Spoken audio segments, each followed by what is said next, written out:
مولاي صل وسلم دائما ابدا على حبيبك خير خلق كلهم. الرحمن الرحیم. السلام علیکم. آپ کے اپنے چینل الجابر پر آپ کو خوشامدید کہتے ہیں.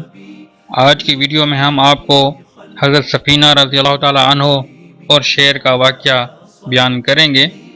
اس سے پہلے روایت آپ سے گزارش ہے کہ ہمارے چینل کو سبسکرائب کریں، ہماری ویڈیو پسند آئے تو اس کو لائک اور شیئر کریں، اور اپنی قیمتی آراء ہمیں کمنٹس میں لکھ کر بھیجیں. شکریہ. جی دوستو، آج چلتے ہیں اپنے واقعے کی طرف. حضرت سفینہ رضی اللہ تعالی عنہ صلی اللہ علیہ وسلم کے خادم تھے. وہ ایک دفعہ روم کے علاقہ میں لشکر سے بھٹک گئے اور جنگل میں لشکر کی تلاش میں تھے کہ سامنے سے ایک شیر آ گیا. حضرت سفینہ رضی اللہ تعالی عنہ کہتے ہیں کہ میں نے اس سے کہا کہ اے ابو الحارث. ابو الحارث یہ شیر کی کنیت ہے.